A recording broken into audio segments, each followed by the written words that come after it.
Hi, stock grow ചാനലിലേക്ക് എല്ലാവർക്കും സ്വാഗതം. ഇന്നത്തെ വീഡിയോയിൽ നമ്മൾ ഡിസ്കസ് ചെയ്യാൻ പോകുന്ന കാര്യം എന്താണെന്ന് വെച്ചാൽ രണ്ട് കാര്യങ്ങളാണ്. ഒന്ന്, ഈ മാസം ട്രേഡിങ്ങിൽ എനിക്ക് കിട്ടിയ പ്രോഫിറ്റ് ആൻഡ് ലോസ് സ്റ്റേറ്റ്മെൻറ്റ് അത് നിങ്ങൾക്ക് കാണിച്ചു തരാം. എത്ര പെർസെൻറ്റേജ് റിട്ടേൺ ഉണ്ട്, എത്ര ക്യാപിറ്റൽ വെച്ചാണ് ഞാൻ ട്രേഡ് ചെയ്യുന്നത്, ഈ കാര്യങ്ങളും എന്തൊക്കെയാണ് അതിനുള്ള മാനദണ്ഡങ്ങൾ കാര്യങ്ങളും നമ്മൾ ഡിസ്കസ് ചെയ്യും. അതോടൊപ്പം തന്നെ എൻ്റെ ഒരു അഭിപ്രായത്തിൽ പ്രോഫിറ്റബിൾ ആവാൻ എന്നെ ഹെൽപ്പ് ചെയ്ത ഏറ്റവും വലിയ ടോപ്പ് പോയിന്റ്, ഏറ്റവും ഇമ്പോർട്ടൻ്റ് ആയിട്ടുള്ള പോയിന്റ് എന്താണോ ആ കാര്യം ഞാൻ മനസ്സിലാക്കിയത് എന്താണെന്നുള്ളതും അതിൽ പലർക്കും ഉള്ളൊരു പ്രോബ്ലം തന്നെയായിരിക്കും. അത് സോൾവ് ചെയ്യാനുള്ള ചില ഒരു ടിപ്സുകളും കാര്യങ്ങളൊക്കെ വീഡിയോയിൽ പറയുന്നുണ്ട്. അപ്പം വീഡിയോ എല്ലാവരും ശ്രദ്ധിച്ച് കാണാം. അപ്പോൾ ആദ്യം നമ്മുടെ പ്രോഫിറ്റ് ആൻഡ് ലോസ് സ്റ്റേറ്റ്മെൻറ്റ് നമുക്ക് നോക്കാം. ഞാൻ ഫ്ലാറ്റ് ട്രേഡ് ആണ് ട്രേഡ് ചെയ്യാൻ യൂസ് ചെയ്യുന്നത്. ഈ ഒരു അക്കൗണ്ട് FT03 ഇതാണ് എൻ്റെ അക്കൗണ്ട് നമ്പർ. അപ്പോൾ ഈ ഒരു നമ്പറിൽ മാത്രമാണ് ഞാൻ ട്രേഡ് ചെയ്യുക. അല്ലാതെ എനിക്ക് രണ്ട് മൾട്ടിപ്പിൾ അക്കൗണ്ടോ കാര്യങ്ങളോ ഒന്നുമില്ല. എല്ലാ വീഡിയോയിലും ഇത് നിങ്ങൾക്ക് കറക്റ്റായിട്ട് കാണാൻ പറ്റും ഡെയിലി ലൈവ് ട്രേഡ് ചെയ്യുമ്പോൾ. അല്ലാതെ ഞാനിവിടെ എൻ്റെ മൗസിൻ്റെ കഴ്സർ വെച്ചിട്ടോ അല്ലെങ്കിൽ ഫേസ് വെച്ചിട്ടോ ഞാനിവിടെ മാർക്ക് ചെയ്തിട്ട് രണ്ട് അക്കൗണ്ടിൽ ട്രേഡ് ചെയ്യുന്ന പരിപാടിയൊന്നുമില്ല. ഒറ്റ അക്കൗണ്ടിലാണ് ഡെയിലി നിങ്ങൾക്ക് ഇവിടെ കാണാം ട്രേഡ് എടുക്കുമ്പോൾ സമയത്ത്. ഓക്കെ, നമുക്ക് പ്രോഫിറ്റ് ആൻഡ് ലോസ് സ്റ്റേറ്റ്മെൻറ്റ് ഇതിൽ നോക്കുക. റെഫർ പോയിട്ട് നമുക്കിവിടെ നമുക്കിവിടെ വെരിഫൈഡ് PNL കാണാം, അല്ലെങ്കിൽ മൈ അക്കൗണ്ടിലൊക്കെ പോയി നോക്കിയാൽ കാണാം. ഇതിൽ വേറെ ഒരു കാര്യം കൂടി പറയാനുള്ളത് എന്താ വെച്ചാൽ നമ്മുടെ പലപ്പോഴും ആളുകൾ പറയേണ്ടത് ഇതിൽ ഞാൻ ഒരാൾക്ക് റെഫർ ചെയ്ത് കൊടുത്ത് എൻ്റെ ലിങ്ക് വഴി ആളുകൾ ഓപ്പൺ ചെയ്യണമെങ്കിൽ ഇതിൽ കാണാം, നിങ്ങൾക്ക് എൻ്റെ വീഡിയോന് താഴെയൊക്കെ കാണാം ഫ്ലാറ്റ് ട്രേഡ് അക്കൗണ്ട് ഓപ്പൺ ചെയ്യാനുള്ള ലിങ്ക്. ഇത് അക്കൗണ്ട് ചെയ്തിട്ട് എൻ്റെ അക്കൗണ്ടിൽ ഒരുപാട് ആളുകൾ ചോദിച്ചു. 17,200 പോയിന്റ്സ് എനിക്ക് റിവാർഡ് കിട്ടിയിട്ടുണ്ട്. ഈ പോയിന്റ് കൊണ്ട് എനിക്ക് പ്രത്യേകിച്ചൊരു ഗുണമൊന്നുമില്ല. കാരണം ഇതൊരു പോയിന്റ് എന്ന് അവർ പറയണത്. ഇത് എന്തിനാണ് യൂസ് ചെയ്യാന്ന് വെച്ചാൽ ഇതെനിക്ക് ക്യാഷ് ആയിട്ടോ അല്ലെങ്കിൽ വേറെ സാധനം വാങ്ങാനൊന്നും പറ്റുമൊന്നുമില്ല. ജസ്റ്റ് ഈ പോയിന്റ്സ് എനിക്ക് ഞാൻ മാർജിൻ ഫെസിലിറ്റി യൂസ് ചെയ്ത് ട്രേഡ് ചെയ്യേ അല്ലെങ്കിൽ വേറെ കടം എടുത്ത് ട്രേഡ് ചെയ്യേ, അങ്ങനെ പല ഓപ്ഷൻസ് ഉണ്ട്. അതൊക്കെ ചെയ്ത് കഴിഞ്ഞാൽ മാത്രമേ എനിക്കതിൽ ഇവിടെ കാണാൻ കഴിഞ്ഞ ഒരു പോയിന്റ്സ് ഉണ്ട്. റിവാർഡ്സ് പോയിന്റ്സ് എന്ന് പറഞ്ഞാൽ റെഡീമബിൾ പോയിന്റ്സ് എന്ന് പറഞ്ഞാൽ 18,240 സംതിങ് ഒക്കെ കാണാം. അപ്പോൾ ഇത് കാണുമ്പോൾ നമ്മൾ വിചാരിക്കും റെഡീം ചെയ്യാൻ പറ്റും. ഇതിൽ MTF ചാർജ്, അതുപോലെ കോൾ ആൻഡ് ട്രേഡ്. അപ്പോൾ നമ്മൾ കോൾ ചെയ്തിട്ട് ട്രേഡ് ചെയ്യുകയൊക്കെ ചെയ്യുകയാണെങ്കിൽ അതിൻ്റെയൊക്കെ ചാർജ് നമുക്ക് കട്ട് ചെയ്യുമെന്ന് മാത്രം ഇതിൽ ആ ഒരു ഓപ്ഷൻ മാത്രമേ ഉള്ളൂ. അതിപ്പോൾ റെഡീം നൗ എന്ന് അടിച്ചു കഴിഞ്ഞാൽ കാണാം ഇൻഎഫിഷ്യൻറ്റ് ഫണ്ട് പോയിന്റ്സ് എന്ന് പറയുന്നത് കാണാം. കാരണം ഞാൻ ഈ ഫെസിലിറ്റീസ് ഒന്നും യൂസ് ചെയ്യാറില്ല. ഞാൻ എൻ്റെ ഫണ്ട് ഉണ്ടെങ്കിൽ മാത്രമേ ട്രേഡ് ചെയ്യാറുള്ളൂ. അല്ലാതെ മാർജിൻ ഫെസിലിറ്റിയോ അങ്ങനത്തെ കാര്യങ്ങളൊന്നും ഞാൻ യൂസ് ചെയ്യാറില്ല. അതുകൊണ്ട് എനിക്ക് ഈ പോയിന്റ്സ് കൊണ്ട് പ്രത്യേകിച്ച് ബെനിഫിറ്റ്സ് ഒന്നുമില്ല. അതുപോലെ തന്നെ ഞാൻ പറഞ്ഞു വരാൻ കാരണം എന്താ വെച്ചാൽ എൻ്റെ ഈ ഒരു അക്കൗണ്ട് വഴി നിങ്ങളിപ്പോൾ ഓപ്പൺ ചെയ്യുകയാണെങ്കിൽ, ഡിമാറ്റ് അക്കൗണ്ട് ഓപ്പൺ ചെയ്യുകയാണെങ്കിൽ എനിക്ക് പ്രത്യേകിച്ച് ബെനിഫിറ്റ്സ് ഒന്നുമില്ല. പിന്നെ ഞാൻ ആളുകൾക്ക് പറഞ്ഞു കൊടുക്കുന്നത് എന്താ വെച്ചാൽ ചില ആളുകൾക്ക് സീറോ ബ്രോക്കറേജ് ട്രേഡിംഗ് പ്ലാറ്റ്ഫോം വേണം എന്നുള്ളവർക്ക് ഇതിൽ യൂസ് ചെയ്യാം. ഇത് അടിപൊളി പ്ലാറ്റ്ഫോം ആണെന്നൊന്നും ഞാൻ പറയുന്നില്ല. ഞാൻ ട്രേഡിങ്ങിന് മാത്രമേ ഇത് യൂസ് ചെയ്യാറുള്ളൂ. ഇൻവെസ്റ്റ്മെൻറ്റും കാര്യങ്ങളൊക്കെ വേറെ പല അക്കൗണ്ടാണ്, ഡിമാറ്റ് അക്കൗണ്ടാണ് യൂസ് ചെയ്യുക. അപ്പം ഇതിൽ പലരും എന്താ പറയണമെന്ന് വെച്ചാൽ കുറേ ആളുകൾ വിളിക്കും, വാട്സപ്പിൽ മെസ്സേജ് അയക്കുകയൊക്കെ ചെയ്യും. ഞാൻ നിങ്ങളുടെ ലിങ്ക് വഴി ഫ്ലാറ്റ് ട്രേഡ് തുറന്നിട്ടുണ്ട്, അപ്പോൾ എനിക്കിത് ഓപ്പൺ ആവുന്നില്ല, എനിക്കിത് ശരിയാവുന്നില്ല. അപ്പോൾ ഇതൊന്നും ഞാനല്ല ചെയ്യുന്നത്. ഞാൻ ആരെയും പ്രൊമോട്ടും ചെയ്യാറില്ല. എനിക്കതിനോട് ബെനിഫിറ്റ് ഒന്നും ഉണ്ടായിട്ടില്ല. നിങ്ങൾക്കും ഫ്രീ ആയിട്ട് മീൻസ് സീറോ ബ്രോക്കറേജിൽ ചെയ്യണം താല്പര്യമുള്ളവർക്ക് ചെയ്യാം. എന്നല്ല, എന്തെങ്കിലും പ്രശ്നം ഉണ്ടെങ്കിൽ നിങ്ങൾക്ക് ഫ്ലാറ്റ് ട്രേഡിൻ്റെ ഓഫീസിൽ കോൺടാക്ട് ചെയ്ത്, ചെന്നൈ ബേസ്ഡ് കമ്പനിയാണ്, അവരെ വിളിച്ച് ചോദിക്കുക എന്നല്ലാതെ ഞാനിതിനെ പ്രൊമോട്ട് ചെയ്ത് ബെസ്റ്റ് ആണെന്നോ ഇത് നമ്പർ 1 ആണോ ഇത് നിർത്തി പോകുമെന്നൊന്നും എനിക്കറിയില്ല.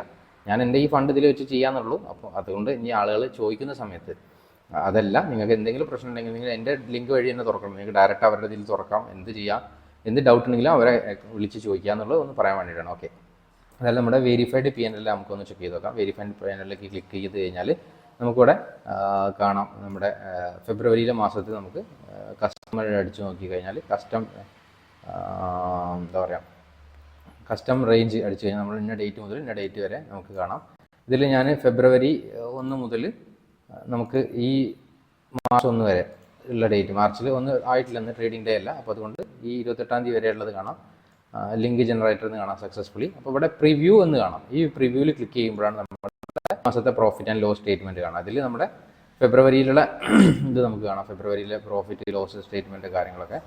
അപ്പോൾ ഇതിൽ നമുക്ക് ടോട്ടലി 68,384 പ്രോഫിറ്റ് കിട്ടിയിട്ടുണ്ടായിരുന്നത് ഈ ഒരു മാസം. ഞാൻ ഉപയോഗിച്ച ക്യാപിറ്റൽ എന്ന് പറഞ്ഞാൽ 1,25,000 എൻ്റെ ക്യാപിറ്റൽ. അതായത് ഒരു ലോട്ട് ചെയ്യാൻ 25,000 ഞാൻ യൂസ് ചെയ്യുക. നിങ്ങൾക്കറിയാം, ചിലപ്പോൾ ഒരു ലോട്ട് ചെയ്യാൻ ചില സമയത്ത് 7,000 മതിയാവും, 15,000 മതിയാവും, 10,000 മതിയാവും. ഡിഫറെൻറ്റ് വാല്യൂസ് ആയിരിക്കും ഉണ്ടാവുക. ഇപ്പോൾ ബാങ്ക് നിഫ്റ്റി ആണെങ്കിൽ 2 ലോട്ട് ചെയ്യാനായിരിക്കും ആ ഒരു ക്വാണ്ടിറ്റി ഞാൻ യൂസ് ചെയ്യുന്നത്. അപ്പോൾ മിനിമം ഒരു ലോട്ടിന് നിഫ്റ്റിയിലാണെങ്കിൽ 25,000 മിനിമം ഞാൻ യൂസ് ചെയ്യുന്നത് എന്താ വെച്ചാൽ അതിന് കുറവ് എമൗണ്ട് മതി. പക്ഷേ നമ്മൾ ചിലപ്പോൾ തുടർച്ചയായി ഒരു 10 SL അടിച്ച് കഴിഞ്ഞാൽ നമുക്ക് ട്രേഡ് ചെയ്യാൻ ഫണ്ട് വേണം എന്നുള്ളത് കൊണ്ടാണ് ഞാൻ അങ്ങനെ യൂസ് ചെയ്യാറുള്ളത്. ചെറിയ SL ആണ് ഞാൻ യൂസ് ചെയ്യാറുള്ളത്. അപ്പോൾ അതുകൊണ്ടാണ് ഞാൻ ഇത്രയും വലിയ ഫണ്ട് വെച്ച് ചെയ്യുന്നത്, ബൈയിങ് ചെയ്യുമ്പം എന്നുള്ളതാണ്. അതുകൂടാതെ തന്നെ പിന്നെ നമ്മുടെ ക്യാപിറ്റലിൻ്റെ ഏകദേശം 50%-ത്തിലധികം പ്രോഫിറ്റ് ഈ മാസം എനിക്ക് ട്രേഡിങ്ങിൽ കിട്ടിയിട്ടുണ്ട്. പക്ഷേ ഇതിൻ്റെ ഒരു ഇത് കണ്ടിട്ട് നിങ്ങൾ ഞാൻ ഉപയോഗിക്കുന്ന സ്ട്രാറ്റജി ഉപയോഗിച്ചാലോ എൻ്റെ ഡിസിപ്ലിൻ ഉണ്ടെങ്കിലോ ഈ ഒരു പ്രോഫിറ്റ് നിങ്ങൾക്ക് കിട്ടും, അല്ലെങ്കിൽ ആർക്കെങ്കിലും കിട്ടും, എനിക്ക് ഒരു ധാരണയല്ല. അപ്പം തുടർച്ചയായിട്ട് 3 മാസം പ്രോഫിറ്റബിൾ ആകുമ്പോഴേ ഞാൻ ലോട്ട് സൈസ് കൂട്ടുള്ളൂ. പക്ഷേ എനിക്ക് തുടർച്ചയായിട്ട് ഇപ്പോൾ 3 മാസം പ്രോഫിറ്റബിൾ ആയിട്ട് കുറച്ച് കാലമായി. 2 മാസം പ്രോഫിറ്റബിൾ ആവും, 1 മാസം ലോസ് ആവും. അങ്ങനെ വന്നുകൊണ്ട് തുടർച്ചയായി 3 മാസം വന്നു കഴിഞ്ഞാൽ ഞാൻ എൻ്റെ ലോട്ട് സൈസ് കൂട്ടുള്ളൂ. അപ്പോൾ 5 ലോട്ട് വെച്ചിട്ട് കുറച്ച് കാലമായി ചെയ്യുന്നത്. ഇതുവരെ 7, 6ലേക്കോ 7ലേക്കോ ഒന്നും കടക്കാൻ പറ്റിയിട്ടില്ല. അതുകൊണ്ടാണ് ഞാൻ പറഞ്ഞത്, ഇപ്പോൾ ഈ ഒരു മാസം എനിക്ക് പ്രോഫിറ്റ് 50%-ത്തിലധികം കിട്ടിയെന്ന് വിചാരിച്ചിട്ട് അടുത്ത വർഷം ആ മാസം കിട്ടുന്നതിനെ കുറിച്ച് നമുക്കൊരു ധാരണയില്ല. ഇതാണ് ട്രേഡിങ്ങിൻ്റെ അവസ്ഥ എന്ന് പറഞ്ഞാൽ. ചിലപ്പോൾ നമുക്ക് 10%, 20% ലോസ് വരാം, ചിലപ്പം 10% പ്രോഫിറ്റ് വരാം, 100% പ്രോഫിറ്റ് വരാം. ഇതൊക്കെ ഇതിൽ സംഭവിക്കുന്നതാണ്. പിന്നെ ഈ മാസം ഞാൻ പറഞ്ഞ പോലെ കഴിഞ്ഞ വീഡിയോയിലും പറഞ്ഞിട്ടുണ്ടായിരുന്നു, ഒരുപാട് സ്കാൽപ്പിംഗ് ട്രേഡ്സ് ഡേയ്സ് ചെയ്തിട്ടുണ്ടായിരുന്നു. ഒരു 3-4 ദിവസം വീഡിയോയും ചെയ്തില്ല. ആ ദിവസത്തൊക്കെ പ്രോഫിറ്റ് ആൻഡ് ലോസ് നിങ്ങൾക്ക് ഇവിടെ കാണാം. ലോസ് ഉള്ള ദിവസങ്ങളും പ്രോഫിറ്റുള്ള ദിവസങ്ങളിലൊന്നും വീഡിയോ ചെയ്തിട്ടില്ല, സെബിൻ്റെ റെഗുലേഷൻസ് ഉണ്ടെന്ന് വിചാരിച്ചിട്ട്.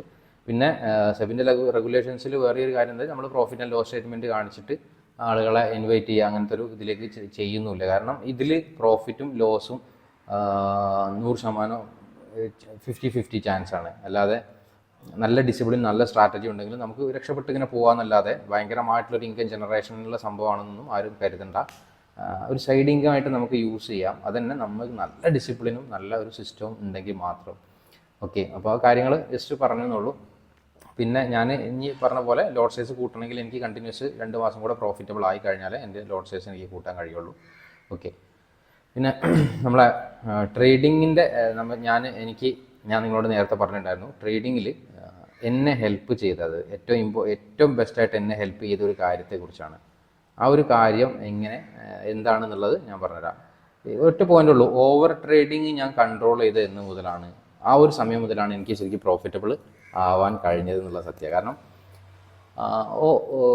ഇത് കേൾക്കുമ്പോൾ നിങ്ങളൊക്കെ ഓവർ ട്രേഡിങ് ഞാൻ എപ്പോഴും കേട്ടാണ്. പക്ഷേ ഓവർ ട്രേഡിങ് എന്തുകൊണ്ടാണ് വരുന്നത്, അതിൻ്റെ റീസൺ എന്താണ്, കാര്യങ്ങളൊക്കെ നമുക്ക് നോക്കാം. അതൊക്കെ റീസണൊക്കെ അറിഞ്ഞു കഴിഞ്ഞാൽ അത് സോൾവ് ചെയ്യാൻ കുറച്ചും കൂടി ഈസി ആയിരിക്കും. ആദ്യമായിട്ട് വേറൊരു കാര്യം പറയട്ടെ, നമ്മൾ ലോൺ എടുത്തിട്ടോ അല്ലെങ്കിൽ ആരോടെ കടം വാങ്ങിയോ ട്രേഡ് ചെയ്യുന്ന ആളുകൾ സക്സസ് ആവാനുള്ള ചാൻസ് 0.001% മാത്രമേ ഉള്ളൂ. വളരെ റെയറാണ്. അതുപോലെ ജോലി ചെയ്യുന്നതിൻ്റെ ഇടയിൽ എനിക്ക് കുറച്ച് സമയം കിട്ടാറുണ്ട്, അങ്ങനെ ട്രേഡ് ചെയ്യുന്നവളും പ്രോഫിറ്റബിൾ ആവാനുള്ള ചാൻസ് വളരെ റെയറാണ്. ഈ 2 സാധ്യതകൾ നിങ്ങൾ ഇത്തരത്തിൽ ട്രേഡ് ചെയ്യുന്ന ആളുകളാണെന്ന് ശ്രദ്ധിക്കുക. ഫുൾ ടൈം ജോലി ചെയ്യുന്ന ആളുകൾ ഇടയ്ക്ക് എനിക്ക് ഗ്യാപ്പ് കിട്ടും, ഞാൻ ട്രേഡ് ചെയ്ത് പ്രോഫിറ്റബിൾ ആവുമെന്നുള്ളൊരു ധാരണയും വളരെ ലെസ് ചാൻസാണ് പ്രോഫിറ്റബിൾ ആവാൻ. അതുപോലെ കടം വാങ്ങിയ പൈസ കൊണ്ട് ട്രേഡ് ചെയ്യുകയാണെങ്കിലും വളരെ ലെസ് ചാൻസാണ് പ്രോഫിറ്റബിൾ ആവാൻ. ഈ കാര്യം ഒന്ന് മനസ്സിൽ വെക്കുക. ഇനി നമുക്ക് ഫസ്റ്റത്തെ ഒരു പോയിന്റ് ഞാൻ പറഞ്ഞുതരാം. എന്താണ് യഥാർത്ഥത്തിൽ ഈ ഓവർ ട്രേഡിംഗ് എന്ന് വെച്ചാൽ? ഓവർ ട്രേഡിംഗ് എന്ന് വെച്ച സംഭവം എല്ലാവർക്കും വരുന്ന സംഭവം തന്നെയാണ് ഓവർ ട്രേഡിങ്. ഇതൊരു പ്രശ്നമൊന്നുമല്ല, പക്ഷെ ഇതൊരു ലക്ഷണമാണ്. എന്തിൻ്റെ ലക്ഷണം എന്ന് വെച്ചാൽ നമുക്ക് നമ്മുടെ കയ്യിൽ നല്ലൊരു സിസ്റ്റം ഇല്ലാത്തതിൻ്റെ ഒരു ലക്ഷണമാണിത്. കാരണം നമുക്ക് കറക്റ്റായിട്ടുള്ളൊരു എൻട്രി പോയിന്റ് എവിടെയാണ്, എക്സിറ്റ് പോയിന്റ് എവിടെയാണ് അറിയാത്തവർക്കാണ് ഈ ലക്ഷണം കൂടുതൽ കാണിക്കുക. അപ്പോൾ നമ്മളൊരു ഓവർ ട്രേഡിങ് കൺട്രോൾ ചെയ്യാൻ നിങ്ങൾ ഉദ്ദേശിക്കുന്നുണ്ടെങ്കിൽ നിങ്ങൾ ആദ്യം ഉറപ്പ് വരുത്തേണ്ട ഒരു കാര്യം, എൻ്റെ കയ്യിൽ ഒരു സ്ട്രാറ്റജി ഉണ്ട്, അല്ലെങ്കിൽ ഒരു സിസ്റ്റം ഉണ്ട്, ആ സിസ്റ്റത്തിനനുസരിച്ച് മാത്രമേ ഞാൻ ട്രേഡ് ചെയ്യുന്നുള്ളൊരു മൈൻഡ് സെറ്റ് നിങ്ങളിൽ ഉണ്ടെങ്കിൽ നിങ്ങളുടെ ഫസ്റ്റ് സ്റ്റെപ്പ് ക്ലിയർ ആയി എന്നുള്ളതാണ്. രണ്ടാമത്തെ ഏറ്റവും ഇമ്പോർട്ടൻ്റ് ആയിട്ടുള്ളൊരു കാര്യം എന്താണെന്ന് ഞാൻ പറഞ്ഞുതരാം. അതായത് ലോസ് നമുക്ക് വരും ട്രേഡിങ്ങിൽ എന്നുള്ളത് നിങ്ങൾക്കറിയാം. ഇതിനെ നിങ്ങൾ റിക്കവർ ചെയ്യാൻ തുടങ്ങുമ്പോൾ എനിക്ക് ഇന്ന് ലോസ് വരരുത്, എനിക്ക് എങ്ങനെയെങ്കിലും ഒന്ന് പച്ചക്കെത്തണം എന്നുള്ള ഒരു മൈൻഡ് സെറ്റോട് കൂടി ട്രേഡ് ചെയ്യുമ്പോഴാണ് നിങ്ങൾ വലിയ ലോസ് മേക്കർ ആവുന്നത് എന്നുള്ളത് ഏറ്റവും ഇമ്പോർട്ടൻ്റ് ആയ പോയിൻ്റാണ്. അത് നിങ്ങൾക്ക് തന്നെ അനുഭവത്തിൽ ഉണ്ടാവും. അത് കാരണം നമ്മൾ ചെറിയൊരു ലോസ് കിട്ടുമ്പോൾ അത് കവർ ചെയ്യാൻ വേണ്ടി ഒന്നുകൂടെ ചെയ്ത് നോക്കും. അപ്പോൾ 2 ലോസ് ആകുമ്പോൾ നമ്മൾ വിചാരിക്കും ഇനി ചെറിയ പ്രൈസ് എത്തിയാൽ മതി എന്ന് വിചാരിച്ച് ഒന്നുകൂടെ ചെയ്ത് നോക്കും. അങ്ങനെ നമ്മൾ എൻഡ് ഓഫ് ദ ഡേ നോക്കുന്ന സമയത്ത് ഒരുപാട് ട്രേഡും ചെയ്തിട്ടുണ്ടാവും, വലിയ ലോസിൽ എത്തിയിട്ടുണ്ടാവും. അപ്പോൾ നിങ്ങൾക്ക് എന്നെ ശരിക്കും പ്രശ്നങ്ങൾ അറിയാം, പക്ഷേ അത് സോൾവ് ചെയ്യാൻ പറ്റുന്നില്ല എന്നുള്ളതാണ് സത്യം. അപ്പോൾ ആ പ്രശ്നത്തിനെ സോൾവ് ചെയ്യാനുള്ള ഒരു ഒറ്റ വഴിയുള്ളൂ, നമ്മുടെ ലോസിനെ നിയന്ത്രിക്കുന്ന ഒരു പോയിന്റ് നമ്മൾ ഉണ്ടാക്കി വെക്കുക എന്നുള്ളതാണ്. അതായത് ഇപ്പോൾ നിങ്ങളുടെ ക്യാപിറ്റൽ എത്രയാണോ, തുടക്കത്തിൽ ഇങ്ങനെ ചെയ്താൽ മതി കേട്ടോ. തുടക്കത്തിൽ ഞാൻ പറഞ്ഞ പോലെ രീതിയിൽ നിങ്ങളുടെ ക്യാപിറ്റലിൻ്റെ ഒരു 0.5% അല്ലെങ്കിൽ ഒരു 1% ആണ് ഞാൻ ഇന്നത്തെ ദിവസം റിസ്ക് എടുക്കാൻ തയ്യാറാവുന്നതെന്ന് കരുതുക. അങ്ങനെ കരുതിയിട്ട് ആ ഒരു ലോസ് വന്നു കഴിഞ്ഞോ പിന്നെ അന്ന് ട്രേഡ് ചെയ്യാതിരിക്കാനുള്ള ഒരു മൈൻഡ് സെറ്റ് ഡെവലപ്പ് ചെയ്യുക. അതായത് നമ്മൾ ഒറ്റ കാര്യം ഓർമ്മ വരുത്തുക, നിങ്ങളുടെ മാക്സിമം ലോസ് എത്തി, നിങ്ങൾ പ്രീ പ്ലാൻ ചെയ്തിട്ട് ഞാൻ ഇന്ന് മുതൽ പ്ലാൻ ചെയ്തു, ഞാൻ എൻ്റെ ക്യാപിറ്റലിൻ്റെ 1% ഒരു ദിവസം കളയുള്ളൂ എന്നുള്ള പ്ലാനിങ് ചെയ്തിട്ട് പിന്നെ ട്രേഡിങ്ങിലേക്ക് ഇറങ്ങിയിട്ട് ഫസ്റ്റ് ട്രേഡിൽ തന്നെ ആ ഒരു മാക്സിമം ലോസ് എത്തി കഴിഞ്ഞ് കരുതുക. പിന്നെ നിങ്ങൾ ട്രേഡ് ചെയ്യാനുള്ള ടെൻഡൻസി നിങ്ങൾക്ക് ഉണ്ടോ, നിങ്ങൾ ട്രേഡ് ചെയ്യാൻ തുടങ്ങുകയാണോ പോവുകയാണോ, ഒരു തലക്കൊരു മേട്ടം കൊടുക്കുക. നിങ്ങൾ ഒരു ഡയലോഗ് ഓർത്ത് വെച്ചാൽ മതി. മറ്റേ ബൈജുവിൻ്റെ ഒരു പടത്തിലെ ഡയലോഗ് പറയുന്നുണ്ടല്ലോ, നീ തീർന്നു, ഈ ട്രേഡ് ചെയ്താൽ നിങ്ങൾ തീർന്നു എന്നുള്ളതാണ്. അതായത് ഈ മാക്സിമം ലോസ് എത്തിക്കഴിഞ്ഞിട്ടും ഞാൻ പിന്നെയും ട്രേഡിന് അറ്റൻഡ് ചെയ്യാൻ ആലോചിക്കുന്നുണ്ടോ, അല്ലെങ്കിൽ അതിന് ട്രൈ ചെയ്തിട്ട് എൻട്രി എടുക്കാൻ പോയോ, അപ്പോൾ പറഞ്ഞ മാതിരി ഒരു മേട്ടം കൊടുത്തിട്ട് ഈ ഒരു ഡയലോഗ് ഓർമ്മിച്ച് വെക്കുക, ഇത് ചെയ്താൽ ഞാൻ തീർന്ന് പിന്നെ ഞാനില്ല ട്രേഡിങ്ങിൽ എന്നുള്ളൊരു മൈൻഡിനെ എപ്പോഴും ഓർമ്മിപ്പിച്ചുകൊണ്ടിരിക്കുക. അപ്പം അത് ഒരുവിധം കൺട്രോൾ ചെയ്യാൻ പറ്റും. കാരണം നമ്മുടെ അടുത്ത് ഒരു സിസ്റ്റം ഉണ്ട്, സിസ്റ്റത്തിനനുസരിച്ച് മാത്രമേ നമ്മൾ ട്രേഡ് ചെയ്യുള്ളൂ. First step. രണ്ടാമത്തെ സ്റ്റെപ്പ് എൻ്റെ മാക്സ് ലോസ് എത്തിക്കഴിഞ്ഞാൽ അവിടെ നിർത്തുക എന്നുള്ള. പിന്നെ മാർക്കറ്റിനെ വാച്ച് ചെയ്തിരിക്കാനുള്ളൊരു പേഷ്യൻസ് ഡെയിലി ഇങ്ങനെ ചെയ്യുമ്പോൾ നിങ്ങളുടെ ഈ ഒരു പേഷ്യൻസ് ഇങ്ങനെ കൂടി വരും എന്നുള്ളതാണ്. അപ്പോൾ നിങ്ങൾക്ക് ഈ പറഞ്ഞ ലോസ് എത്തിക്കഴിഞ്ഞാൽ പിന്നെ നിങ്ങൾക്ക് അധികം ഒന്നും ആലോചിക്കേണ്ട, നിങ്ങൾക്ക് സിസ്റ്റം അടച്ചു വെക്കുക, പിന്നെ അല്ലെങ്കിൽ ചാർട്ട് അനലൈസ് ചെയ്യുകയൊക്കെ ചെയ്യാനുള്ള ഒരു സ്റ്റാർട്ടിങ്ങിലെ ഒരു ബുദ്ധിമുട്ട്, സിഗരറ്റ് വലി നിർത്താനുള്ള പ്ലാനുള്ള ആളുകളുണ്ടല്ലോ, തുടക്കത്തിലൊരു ബുദ്ധിമുട്ട് കാണിക്കുമെങ്കിലും പിന്നീട് അത് കുറച്ച് കാലം നിർത്തി കഴിഞ്ഞാൽ പിന്നീട് നമുക്കത് വലിക്കാനുള്ള ഒരു ടെൻഡൻസി ഉണ്ടാവില്ല. അപ്പോൾ കുറച്ച് അതിനുവേണ്ടി പ്രാക്ടീസ് ചെയ്യുക, അതെങ്ങനെ നിർത്താൻ പറ്റും. ഞാൻ അങ്ങനെ പിടിച്ച് നിർത്തുന്ന പോലെ കുറച്ച് ടഫുള്ള കാര്യം അങ്ങനെ തന്നെയാണ്. അപ്പോൾ അത് ഞങ്ങൾ കൺട്രോൾ ചെയ്യുക. അങ്ങനെയൊക്കെ ചെയ്തപ്പോഴാണ് എനിക്ക് റിസൾട്ട് തോന്നിയത്, അതുകൊണ്ടാണ് ഞാനത് പറയുന്നതും. ഓക്കെ, പിന്നീട് മൂന്നാമത്തെ ഒരു കാര്യം എന്താണെന്ന് വെച്ചാൽ, നമ്മൾ പലപ്പോഴും മാർക്കറ്റിൽ ഇങ്ങനെ ഇരിക്കുമ്പോൾ സമയത്ത് നമ്മളിങ്ങനെ ഒരുപാട് സമയം പേഷ്യൻറ്റോടെ വെയിറ്റ് ചെയ്ത് എൻട്രിക്ക് വേണ്ടി വെയിറ്റ് ചെയ്തിരിക്കുമ്പോഴായിരിക്കും നമ്മുടെ എൻട്രീൻ്റെ തൊട്ടടുത്ത് നിന്ന് മാർക്കറ്റ് തിരിച്ച് കയറാൻ തുടങ്ങിയൊക്കെ ചെയ്യുന്നത്. അപ്പോൾ നമുക്ക് പേടിയായി, പേടിച്ചാൽ നമ്മുടെ എൻട്രി മിസ്സാവുമോ, അയ്യോ ഇനിയിപ്പോൾ എനിക്ക് നല്ല ടാർഗറ്റാണ് മിസ്സാൻ പോകുന്നത് എന്നൊക്കെ ചാടി കയറി നമ്മളവിടെ ചിലപ്പോൾ എൻട്രി എടുക്കും. ആ പോണ പോക്ക് കാണുമ്പോൾ നല്ല ബുള്ളിഷായിട്ട് പോകുമ്പോൾ നമ്മൾ വേഗം പോയിട്ട് കോൾ ഓപ്ഷനൊക്കെ എടുക്കുകയോ ചെയ്യുമ്പോൾ നമുക്ക് എന്ത് വരുന്ന വെച്ചാൽ, അപ്പോൾ നമ്മൾ ശരിക്കും പ്രീ പ്ലാൻ ചെയ്തൊരു ഏരിയ നല്ല ട്രേഡ് എടുത്തിട്ടുണ്ടാവുക. അപ്പോൾ നമ്മുടെ അതിൽ SL അടിച്ചു എന്ന് കരുതുക. അപ്പോൾ നമുക്ക് ഈ പറഞ്ഞ കൺട്രോൾ ഒന്നും ഉണ്ടാവില്ല. അതെന്താ വെച്ചാൽ പെട്ടെന്ന് ഉണ്ടാവില്ല. കാരണം നമ്മൾ പിന്നെ ആ മനസ്സിൽ എന്തായിരിക്കും ഉണ്ടാവുക, എനിക്കൊക്കെ വന്ന ആലോചന കേട്ടോ, അതുകൊണ്ട് ഞാൻ പറയുന്നത്. എൻ്റെ ആലോചന എന്താ വെച്ചാൽ, ഞാൻ ശരിക്കും എൻ്റെ കറക്റ്റ് എൻട്രി അല്ലല്ലോ, ഞാൻ വെറുതെ കയറിയിട്ട് എൻട്രി എടുത്തതാണ് ആ ഏരിയയിൽ നിന്ന്. ശരിക്കും അവിടെ എൻ്റെ എൻട്രി വരുന്നില്ല. അപ്പോൾ എൻ്റെ ട്രേഡ് ഇനി വരാൻ പോകുന്നതോട് ഞാൻ ഒന്നും കൂടി എടുത്ത് നോക്കാറ്.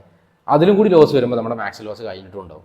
അപ്പോൾ പിന്നെ വിചാരിക്കും, ഇനിയിപ്പോൾ ഒന്ന് മാക്സ് ലോസിൻ്റെ അപ്പുറത്തേക്ക് പോയി, ഇനി ഇത് എങ്ങനെയെങ്കിലും കവർ ചെയ്തിട്ട് കിട്ടണമല്ലോ എന്ന് വെച്ചാൽ ഒന്നും കൂടി എടുത്ത് നോക്കും. അപ്പോൾ പിന്നെയും വലിയ പൈസ പോകും. ഇതിൻ്റെ കാരണക്കാരൻ ആരാ ശരിക്കും? നമ്മുടെ എൻട്രി വരാതെ നമ്മൾ ചെയ്യുമ്പോഴുള്ള നമ്മളൊരു മൈൻഡിൻ്റെ പ്രശ്നമാണ്. നമ്മൾ എൻട്രി വരാതെ ചെയ്യുമ്പോൾ നമ്മൾ വിചാരിക്കും ഇതല്ലല്ലോ എൻട്രി, ഇനി എടുക്കാമല്ലോ എന്നുള്ള ആ ഒരു ടെൻഡൻസി നമുക്ക് വരും. അപ്പോൾ അവിടെ നമ്മൾ ആദ്യം പിടിച്ചെടുത്തത് എന്താ, നമ്മൾ ഫസ്റ്റ് പറഞ്ഞ സിസ്റ്റം ഉണ്ടല്ലോ, അതിൽ ഫോക്കസ് ചെയ്യാൻ പഠിക്കണം ഡിസിപ്ലിനോട് കൂടി. അത് വരാതെ ഒരിക്കലും ട്രേഡ് എടുക്കരുത്.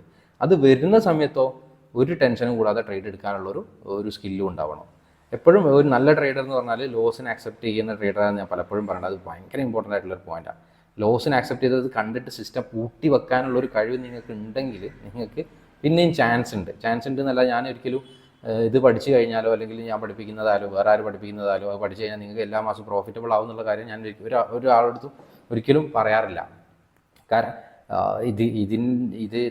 നമ്മുടെ പലരിലേക്കും ബ്രെയിനിലേക്ക് വരാനുള്ള റീസൺ പലപ്പോഴും ഞാനിപ്പോൾ ഇൻസ്റ്റാഗ്രാമിലോ ഫേസ്ബുക്കിലൊക്കെ സെർച്ച് ചെയ്യുന്ന സമയത്ത് കാണുന്ന ഒരു കാര്യം എന്ന് വെച്ചാൽ, ഞാൻ ട്രേഡിംഗ് റിലേറ്റഡ് ആയിട്ട് അധികം ചെയ്യുന്നതുകൊണ്ട് തന്നെ അധിക സെർച്ചിലും ഇൻസ്റ്റാഗ്രാമിലും ഇപ്പോൾ കേരളത്തിൽ തന്നെ ഇഷ്ടം പോലെ ഉണ്ട്. ട്രേഡിംഗ് പഠിക്കണോ, നിങ്ങൾക്ക് ഇത്ര മാസം ഇത്ര ഇൻകം ജനറേറ്റ് ചെയ്യണോ, ഈസിയാണ് കാര്യങ്ങൾ, ഇവിടെ നിന്ന് പഠിച്ചാൽ അങ്ങനെ ചെയ്യാം. അല്ലെങ്കിൽ ചില ആളുകളുടെ വീഡിയോസ് കണ്ടിട്ടുണ്ട്, ഞാൻ ഈ മാസം ഉണ്ടാക്കിയതാണ്, എൻ്റെ വേറൊരു സ്റ്റുഡൻറ്റ് ഉണ്ടാക്കി എത്രയാണ്, വേറെ സ്റ്റുഡൻറ്റ് ഉണ്ടാക്കിയത്. അപ്പോൾ പ്രോഫിറ്റ് കിട്ടുന്ന സ്റ്റുഡൻസിൻ്റെ ഒക്കെ അങ്ങനെ കാണിച്ചിട്ട് അങ്ങനെ കാണിക്കുമ്പോൾ നമുക്ക് നമ്മുടെ ബ്രെയിനിൽ അറിയാതെ വരുന്നതാണ് ട്രേഡിംഗ് എന്ന് പറഞ്ഞാൽ ഇത് ഈസിയാണ്, എന്നും പ്രോഫിറ്റ് ഉണ്ടാക്കാം.